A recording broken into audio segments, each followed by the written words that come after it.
ओम नमो भगवते वासुदेवाय। एक बार प्रेम से बोले लक्ष्मी माता की जय। आज है वरुथिनी एकादशी और वरुथिनी एकादशी के दिन इस कथा को श्रवण जरूर करना चाहिए, क्योंकि आज एकादशी का दिन है। जो भी भक्त वरुथिनी एकादशी के दिन इस कथा का श्रवण करते हैं, वरुथिनी एकादशी की कथा का श्रवण करते हैं, उनके जीवन में कभी भी धन दौलत पैसे रुपए की दिक्कत नहीं आती है। साथ ही साथ जीवन में जो भी मुश्किलें हैं वो दूर हो जाती हैं। वैशाख मास कृष्ण पक्ष की एकादशी है, इसे वरुथिनी एकादशी कहते हैं। युधिष्ठिर जी ने पूछा वासुदेव जी से, बोला सबसे पहले, हे प्रभुवर नमस्कार, वैशाख मास के कृष्ण पक्ष में किस नाम की एकादशी होती है, उसकी महिमा क्या है, क्या करने से फायदे होते हैं वो बताइए। आप सभी को मैं ये कथा सुनाने जा रहा हूँ इस वीडियो में, तो इस कथा को मन लगा करके आज के दिन सुनिए। आज के दिन इस कथा को सुनना मात्र ही आपको 100 यज्ञ के फल के बराबर फल देता है। तो ये कथा बहुत ही पावन है। एक बार प्रेम से बोलिए लक्ष्मी माता की जय। कमेंट में एक बार लिख दीजिए जय माँ लक्ष्मी। चलिए भगवान श्री कृष्ण क्या बताते हैं वो सुनते हैं। हम सभी युधिष्ठिर को बताते हैं, बोलते हैं, राजन, वैशाख मास कृष्ण पक्ष की एकादशी को हम वरुथिनी एकादशी के नाम से जानते हैं। ये इस लोक और परलोक में भी सौभाग्य प्रदान करने वाली है, यानी कि ये लोक तो हमारा सुधारेगी ही, ये साथ ही साथ परलोक भी सुधारेगी। वरुथिनी के व्रत से ही सदा सौख्य का लाभ और पाप की हानि होती है, यानी कि सुख हमारे जीवन में बढ़ता है और पाप जो है वो नष्ट होता है जो भी इस व्रत को करते हैं। ये समस्त लोगों को भोग और मोक्ष प्रदान करने वाली है। इस जीवन में जो भी सुख सुविधा आप देखते हैं, भौतिक सुविधाओं को अगर पाना चाहते हैं तो उसके लिए भी ये बहुत ही पावन एकादशी का व्रत है। वरुथिनी के ही व्रत से मंधाता तथा मंधुमार इत्यादि अन्य अनेक राजा स्वर्ग लोक को प्राप्त हुए हैं, यानी कि इस व्रत को करने के बाद मंधाता को स्वर्ग लोक प्राप्त हुआ। जो 10,000 वर्षों तक तपस्या करता है, उसके समान ही वरुथिनी एकादशी के व्रत से भी लाभ प्राप्त होता है। नृप श्रेष्ठ, घोड़े के दान से हाथी का दान श्रेष्ठ होता है। भूमि दान से भी बड़ा होता है। भूमि दान से भी अधिक महत्व तिल दान का होता है, यानी कि अगर आप तिल दान करते हैं तो वो भूमि के दान से भी बड़ा होता है। तिल दान से बढ़कर स्वर्ण दान और स्वर्ण दान से बढ़कर के अन्न दान है, क्योंकि देवता, पीतर तथा मनुष्यों को अन्न से ही तृप्ति होती है, यानी कि बिना अन्न के कोई जीवित नहीं रह सकता। तो अगर आप अन्न का दान करते हैं, किसी भूखे को, जरूरतमंद को खाना खिलाते हैं, तो समझिए वो सबसे बड़ा पुण्य का कार्य और दान होता है। विद्वान पुरुषों ने कन्या दान को भी अन्न दान के समान माना है, यानी कि कन्या दान करना भी बहुत शुभ होता है। कन्या के तुल ही धेनु का दान है, यानी कि गाय का दान है। साक्षात भगवान ये कहते हैं। हमने जो भी ये सब दान के बारे में आपको बताया, इससे भी बड़ा दान है विद्या दान, यानी कि किसी को आप पढ़ा लिखा देते हैं, योग्य बना देते हैं, विद्या का दान देते हैं, तो ये उस दान से भी बहुत बड़ा दान है। किसी को खाना दिया आपने तो अभी दिया, कल खत्म हो जाएगा, लेकिन किसी को एजुकेशन दे दिया आपने, पढ़ाई लिखाई करा दी, उसको योग्य बना दिया कि वो अपना जीवन यापन सही से कर सकता है, तो समझिए आपने उस सबसे बड़ा जो है पुण्य का कार्य कर लिया। मनुष्य वरुथिनी एकादशी व्रत करके विद्या दान का भी फल प्राप्त कर लेते हैं। अगर आप इस एकादशी व्रत को करते हैं, यानी कि वरुथिनी एकादशी के व्रत और कथा का श्रवण करते हैं, तो आपको फल मिलता है इस विद्या दान के समान ही, जो कि सर्वश्रेष्ठ दान है। बोलिए प्रेम से लक्ष्मी माता की जय, विष्णु भगवान की जय। एक बार प्रेम से कमेंट में लिख दीजिए ओम नमो भगवते वासुदेवाय। जो लोग पाप से मोहित होकर के कन्या के धन से जीविका चलाते हैं, वो पुण्य का क्षय होने पर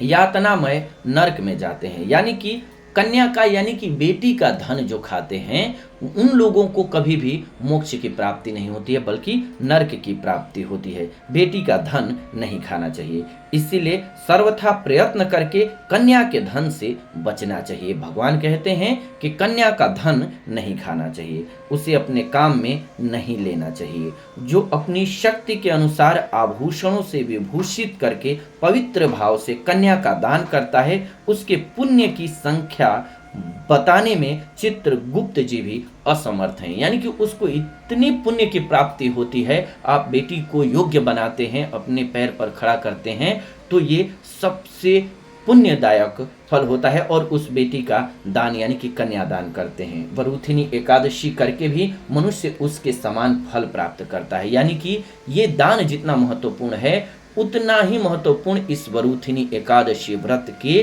कथा की बात करें, श्रवण करना और इस व्रत को करना फलदायक होता है। व्रत करने वाला वैष्णव पुरुष दसवीं तिथि को कांस, उड़द, मसूर, चना, कोदो, शाक, मधु, दूसरे का अन्न, 2 बार भोजन तथा मैथुन, इन सभी 10 वस्तुओं का परित्याग कर दे। ध्यान से समझिएगा कि आज के दिन आपको क्या क्या नहीं करना है।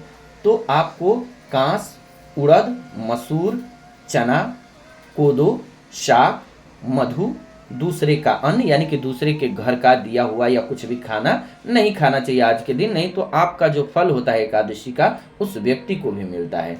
2 बार भोजन और मैथुन, इन क्रियाओं से आपको बचना चाहिए। इन 10 चीजों का आपको परित्याग करना है। एकादशी को जुआ खेलना, नींद लेना, पान खाना, दातुन करना, दूसरे की निंदा करना, चुगली करना, चोरी, हिंसा, मैथुन, क्रोध तथा असत्य भाषण यानी कि झूठ बोलना, इन 11 बातों को त्याग देना चाहिए। वैसे तो आप सालों भर इससे बचे तो बहुत अच्छी बात है, लेकिन खास करके एकादशी के दिन तो आपको इससे बचना ही चाहिए। द्वादशी को कांस, उड़द, शराब, मधु, तेल, पतितों से वार्तालाप यानी कि दुष्ट लोगों से बात करना, व्यायाम, परदेश गमन यानी कि बाहर जाना, 2 बार भोजन, मैथुन, बैल की पीठ पर सवारी और मसूर, इन 12 वस्तुओं का त्याग करना चाहिए द्वादशी के दिन, यानी कि जब आपकी एकादशी समाप्त हो गई हो।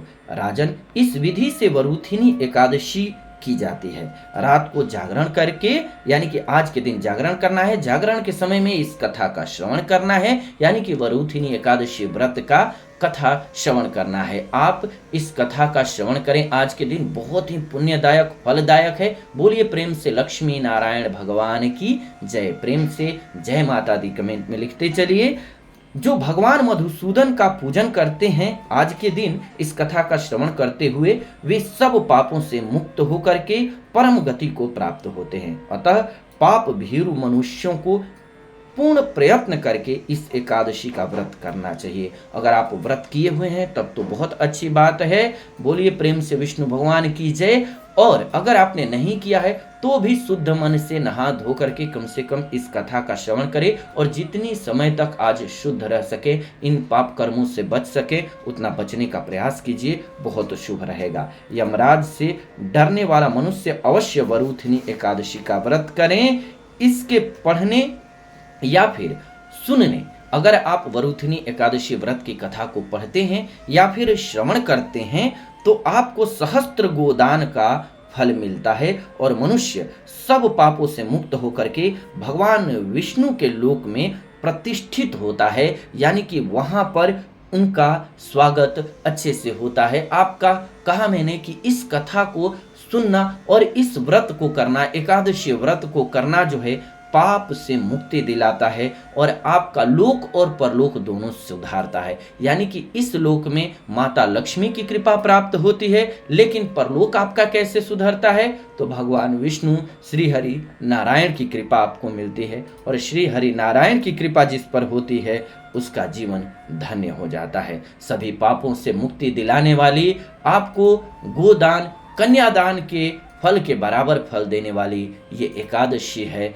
एकादशी का व्रत वैसे तो आप साइंटिफिक दृष्टि से भी देखें तो बहुत महत्वपूर्ण होता है, क्योंकि आज की डेट में साइंस भी ये कह रहा है कि अगर साल में 24 दिन आप फास्ट करते हैं, यानी कि 20 दिन भी मिनिमम फास्ट करते हैं तो आपको 70% चांसेज कम हो जाएंगे कैंसर होने के। तो आप समझिए ये हमारे वेद ग्रंथों में पहले से वर्णित है कि आपको कम से कम 24 एकादशी, यानी कि साल में 24 एकादशी, हर महीने में 2 एकादशी, कृष्ण पक्ष की और शुक्ल पक्ष की, यानी कि अंजोरिया रात एक को बोलते हैं, एक को अंधेरी रात बोलते हैं। तो अभी ये कृष्ण पक्ष की एकादशी है जिसे वरूथिनी एकादशी कहते हैं। आज के दिन आप सभी इस व्रत को कीजिए। और आप एक और बात ध्यान रखिए, वरूथिनी एकादशी का पारण करते वक्त मुख्य रूप से एकादशी के दिन चावल न खाना चाहिए, ना ही खिलाना चाहिए, घर में चावल नहीं बनना चाहिए। लेकिन द्वादशी के दिन आप इसी से यानी कि चावल से ही व्रत का पारण करें, बहुत शुभ होता है। और हल्का भोजन करें और एकादशी के सुबह जो है आप चावल का दान भी कर सकते हैं, जरूरतमंद को, भूखों को खाना खिला सकते हैं, बहुत शुभ फल प्राप्त होगा। आपकी खुशियां बनी रहें, आपके घर माता रानी की कृपा बनी रहे, माँ लक्ष्मी श्री हरि का ध्यान आपके ऊपर रहे।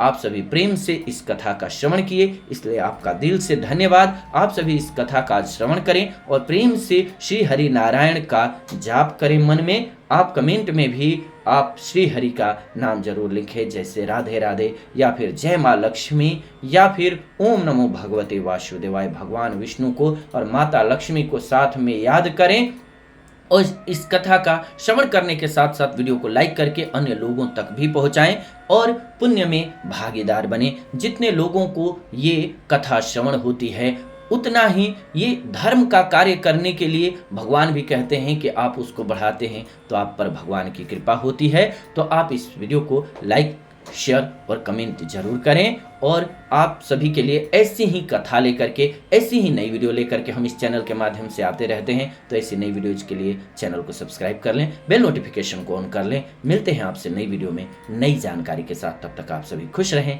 स्वस्थ रहें, प्रेम से बोलें ओम नमः शिवाय, हर हर महादेव।